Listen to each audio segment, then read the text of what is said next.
She missed her flight and sat in silence, believing her dreams were destroyed.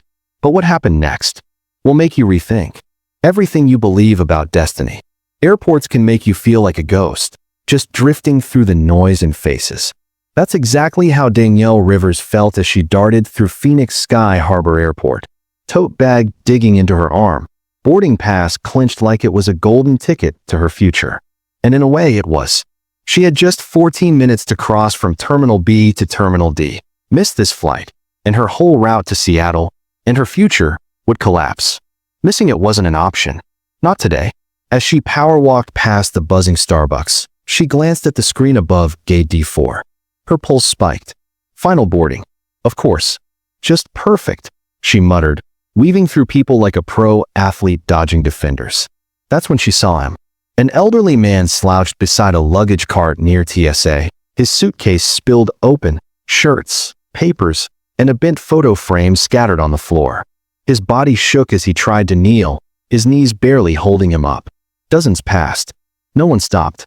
He was invisible to them. Danielle froze, torn between two realities. The gate ahead promised her a shot at a new life. But this stranger needed her. Now? Her gut screamed, keep going. But then he reached for the photo, his hand shaking so badly it nearly slipped from his fingers. That's when something cracked inside her. She tucked away her phone and rushed over. "Sir, let me help," she said, kneeling to gather the mess. "Oh, thank you," he rasped. "My hands don't do much these days." "No worries," she smiled, carefully placing the photo back. "Traveling alone?" "Supposed to go with my son," but he paused. His eyes shimmered. Danielle didn't press. She zipped the suitcase, steadied the cart, and peeked toward her gate. 2:41 p.m.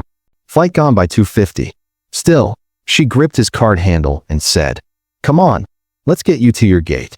She had no idea that helping him would cost her the flight and rewrite her future. As they made their slow way through the terminal, Danielle stopped thinking about the time. Her eyes stayed on the man's labored steps, his fingers clenched around the cart. "Do you know your gate?" she asked gently.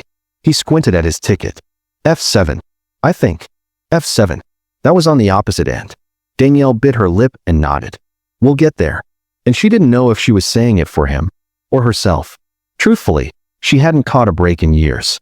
She was 33, living in a cramped Albuquerque apartment, balancing two exhausting jobs to barely keep the power on.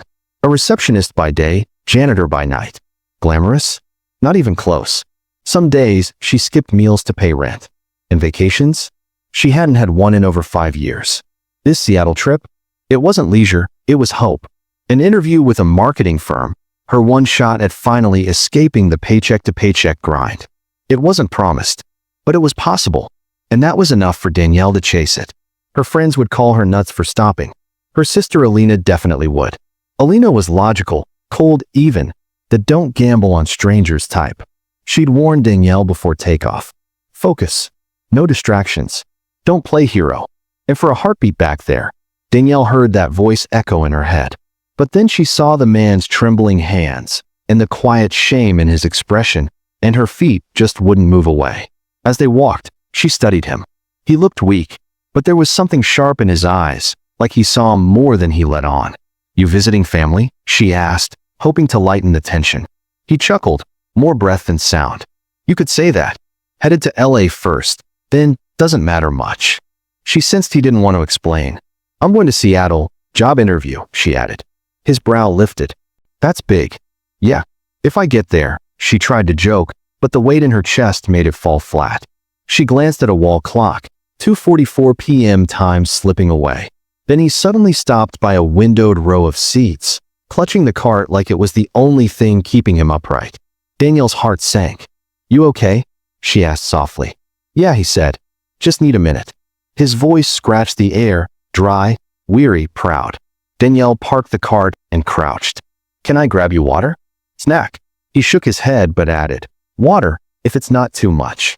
"Not at all," she said and hurried to a nearby newsstand. As she waited in line, her eyes shot to the clock. 2:46. Her gate wasn't even in this terminal. Panic clawed at her gut. Maybe she still had a chance, if she sprinted. But right now, this felt more urgent. When she returned, he was gazing at a plane taxiing across the tarmac. She handed him the bottle. Thank you. What's your name? He asked. Danielle. And you? Walter, he replied, twisting open the cap with effort. Walter Kensington, he added with a smile. Danielle returned it. Nice to meet you, Walter. And thank you. Most people wouldn't have stopped. She shrugged. Don't mention it. They continued, slowly, Walter now leaning more on her than the cart. Danielle's heart thundered in her chest. 2:49. Her flight was boarding. She was still deep in the wrong terminal. Every step felt like losing time. They finally reached the sign for gate F7. Danielle's stomach flipped. Still 5 minutes away. 10 for him. Walter, maybe I should call for assistance. A wheelchair? He shook his head with surprising firmness. No, I can do this. Just a bit farther. Danielle hesitated, her soul splitting in two. But she couldn't force him. So she walked beside him, her legs begging her to run. By the time they turned the corner, gate F7 came into view, and the board above it read, boarding closed. Walter turned to her, smiling gently. Thank you, Danielle, for staying. Just then, her phone buzzed. A notification, your flight to Los Angeles has departed. Her heart crumbled. That was it. Her shot gone. But before she could react, a gate agent approached and greeted Walter like he was royalty. Mr. Kensington, we've been expecting you. Everything is ready. Danielle blinked. What? Expecting him? Walter turned to her. Looks like this is where we say goodbye. He offered his hand. His grip, though gentle, felt strong now. Thank you, he said again. You've done more than you realize. She shook his hand, turned slowly, and walked toward the nearest airline counter, ready to piece together her next move. But before she got far, a voice echoed across the terminal, one that would flip her entire world upside down. Passenger Danielle Rivers, please report to gate F9 immediately. Danielle froze. Her heart skipped. F9. Her flight had left. Why were they calling her? The announcement repeated. Passenger Danielle Rivers to gate F9. Her eyes found the nearest sign. Gate F9. It wasn't her gate. Something was off. Something was happening. The woman finally stopped in front of a sleek, silent glass door with a glowing silver keypad. She tapped in a code without hesitation. The door clicked open like a secret passage. This way, she said softly. Danielle stepped through, and her breath caught mid-inhale. It was like stepping into a dream. Plush leather seating, soft amber lighting, a buffet overflowing with gourmet hors d'oeuvres and chilled champagne bottles. The faint scent of vanilla and fresh flowers lingered in the air like magic. Outside the giant window, private jets glided across the runway. But in here, there was nothing but calm, luxurious silence. I think you've got the wrong person, Danielle whispered, hugging her back. I don't belong here. I can't afford this. The woman smiled like she knew something Danielle didn't. You're exactly where you're meant to be. Have a seat. Someone will be with you shortly. Danielle turned to protest, but then she froze. Walter was already in the room. Only, he wasn't the frail man she'd walked with earlier. No shaky steps, no hunched shoulders. Now he stood tall by the window, dressed in a tailored charcoal suit that radiated wealth and quiet authority. He spoke to two sharply dressed men, his every move confident and precise. Danielle felt the air vanish from her lungs. What was happening? Walter turned, and the same warm smile spread across his face, but now it held weight. Power. Danielle, he said, walking toward her with a grace that made her doubt everything she thought she knew. She stood frozen. I was hoping we'd get a moment to talk, he said, extending a hand. I don't understand, she stammered. What is this place? Why am I here? Walter's smile deepened. This is one of our private lounges. Our? She repeated, heart pounding. He nodded. Yes. You see, Danielle, I own this airline. It was like being hit with a thunderclap. You what? She gasped. I'm Walter Kensington, he said calmly. Founder and CEO of Kensington Air. Her knees buckled. She collapsed into the nearest chair, trying to catch her breath. The man she'd helped, who couldn't open a bottle cap, was the owner of a billion-dollar company? Her voice came out as a whisper. Why am I here? Walter took a seat across from her, folding his hands thoughtfully. Because people like you are rare, Danielle, he said quietly. You gave up something that mattered, for someone you didn't even know. And I don't forget people like that. She opened her mouth, but no words came out. Her heart thudded wildly in her chest. Walter leaned in, his voice suddenly lower, steadier. the kind that made the world around you quiet down. You don't need that interview, he said. Danielle blinked. What do you mean? Walter gave a knowing smile. Kensington Air is more than just planes. We have ventures in hospitality, logistics, and marketing. Right now, we're building a campaign that speaks to real people. I need someone creative, driven, and authentic. Danielle stared. Are you offering me a job? He chuckled softly. No, I'm offering you a career if you want it. Her hands shook in her lap. This had to be a dream. Why would you trust me with that? She asked, voice trembling. Because how you treat people when no one's watching tells me everything I need to know, Walter said. And today, you showed me more than any resume ever could. Tears stung her eyes.